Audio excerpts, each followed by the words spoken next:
ये बात किसी ने सही कही है कि राजनीति के समीकरण कब बदल जाए किसी को नहीं पता है। कौन किसका दोस्त है, कौन किसका दुश्मन है, ये बात भी किसी से नहीं छुपी और किसी के सामने भी नहीं है। ऐसा ही हो रहा है जब जयपुर में एक तरफ विपक्ष का पूरा गुट एक साथ जो है संविधान के लिए रैली निकाल रहा है और एक तरफ हनुमान बेनीवाल है जो जनता के लिए एसआई भर्ती परीक्षा को रद्द करवाने के लिए लगातार प्रदर्शन कर रहे हैं। और इसी अहम मुद्दे पर आज हम बात करेंगे कि क्या जो है समीकरण दोनों पक्षों के बीच चल रहे हैं और कौन किसका साथ दे रहा है, कौन किसका साथ नहीं दे रहा है। और इसी अहम मुद्दे पर आज हम चर्चा करेंगे। चर्चा करने के लिए हमारे साथ मौजूद है हमारी सीनियर एंकर चेतना शर्मा मैम। Welcome ma'am. शुक्रिया अंकिता।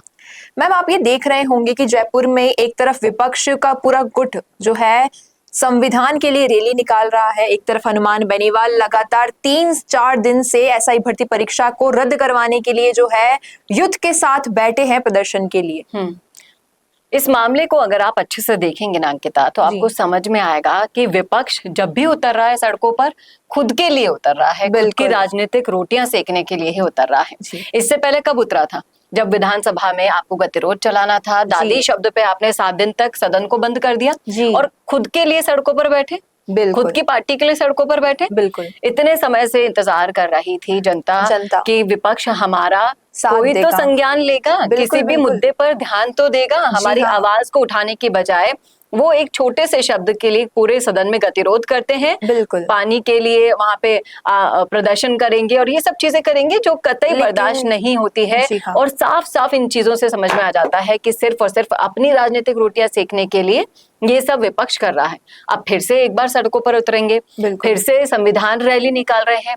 भाई, आप जनता के मुद्दों के लिए कब लड़ोगे? कब लड़ेंगे? जनता के लिए मुद्दों के लिए लड़ता हुआ दिख रहा है हनुमान बेनीवाल। जयपुर में दो जगह आंदोलन चल रहे हैं। एक जगह एसआई भर्ती को रद्द करवाने के लिए हनुमान बेनीवाल सड़क पर बैठे हैं और एक तरफ वहीं दूसरी तरफ कांग्रेस अपने लिए सड़क पर बैठ जाती है जाके। बिल्कुल, ये बात आप एक तरफ कहते हो कि इस पूरे दुख की घड़ी में पूरा विपक्ष आपके साथ है।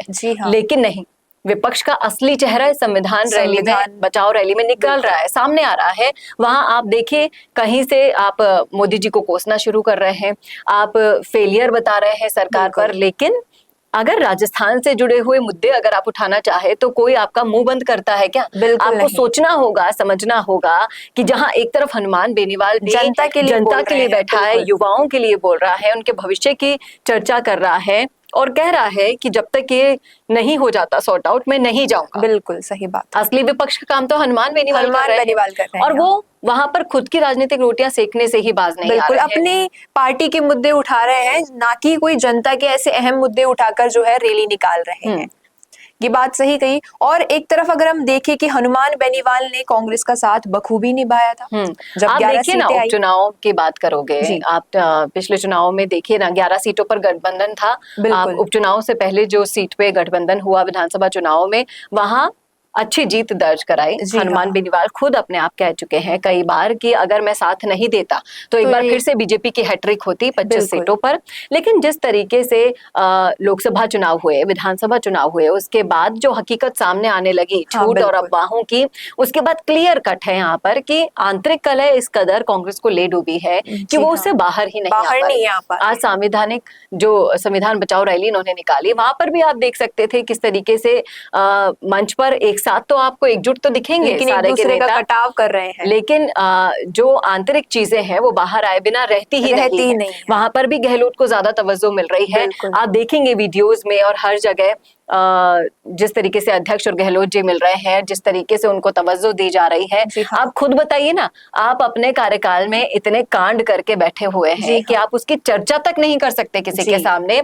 आप अब देखिए, आप इसका सबसे बड़ा एग्जाम्पल देखिए सरकार की संवेदनशीलता का, कि टीकाराम जूली के बाद जिस तरीके से वो मंदिर में जाने के बाद गंगाजल छिड़का था ज्ञानदेव आहूजा ने, उनको तुरंत पार्टी से निकाल दिया। क्या ऐसा एक्शन कांग्रेस ले सकती है? नहीं। आज तक 25 सितंबर की घटना एक काला धब्बे के रूप में राजनीतिक इतिहास में राजस्थान के मौजूद है, कांग्रेस के इतिहास में मौजूद है। क्या कांग्रेस के आलाकमान में इतना दम है क्या कि वो एक्शन ले? बिल्कुल। क्या वो उनको पार्टी से निकाल सकती है? नहीं। क्योंकि वहां पर एक नहीं दो नहीं, हर कोई अपने आप को आला कमान समझता है कांग्रेस में। ये है उसकी असली सच्चाई। अगर सड़कों पर उतरना है तो आप लीजिए ना, इतने मुद्दे हैं, मुद्दों की कमी नहीं है आपके पास। बारे में चर्चा क्यों छात्र नेताओं, विकास विदुड़ी और इनको मनोज मीणा जैसे नेताओं को सड़कों पर बैठना पड़ रहा है? आप विपक्ष हो, आप उतरो। हनुमान बेनीवाल सही कहते हैं कि ये सब एयर कंडीशनर में बैठने वाले नेता हैं, इनसे संघर्ष नहीं होता, क्योंकि 40 डिग्री से पार अगर तापमान में बैठेंगे तो उस संघर्ष को करने में पता अच्छे से लग जाता है। ये संघर्ष या तो किरोड़ी लाल मीणा कर सकते हैं या हनुमान बेनीवाल जैसे नेता ही कर सकते हैं। विपक्ष के एक भी नेता में इतना सामर्थ्य नहीं नजर आता है। मैम, जैसा आप देख रहे हैं, हनुमान बेनीवाल काफी समय से जो है अकेले लड़ रहे हैं जनता के हित के लिए, और विपक्ष उनके साथ अभी तक नजर नहीं आई है। ऐसा हो सकता है आने वाले समीकरण कुछ बदल जाए, विपक्ष हनुमान बेनीवाल के साथ दिखाई दे? देखिए, आपने सुना होगा कि शेर अकेला ही काफी होता है। उसी तरीके से हनुमान बेनीवाल भी है, वो संघर्ष करना जानते हैं अच्छे से। और जिस तरीके से आपने उनको देखा होगा लड़ाइयां लड़ते हुए 2018 में, 13 से 18 तक उन्होंने खूब लड़ाइयां लड़ी थी, लेकिन कहीं ना कहीं उनके संघर्ष को तवज्जो नहीं दी जा रही थी। लेकिन अब फिर से थक हार कर हर कोई उनके द्वार पर ही पहुंचकर बैठा है। फिर चाहे से वो कोई भी मुद्दा हो, महंगाई का हो, बेरोजगारी का हो, किसी को न्याय दिलाना हो, किसी को सरकार से कुछ भी करवाना हो, सब हनुमान बेनीवाल के द्वार पर आपको बैठे हुए दिखाई देंगे। हनुमान बेनीवाल सभी के मुद्दे उठाते हैं, वो एक स्पेसिफिक मुद्दे पर काम नहीं करते। और इसीलिए ये सवाल तो वाकई में सबको पता है, इसका जवाब सभी को पता है कि हनुमान बेनीवाल अकेले ही काफी है और वो अकेले ही संघर्ष करेंगे।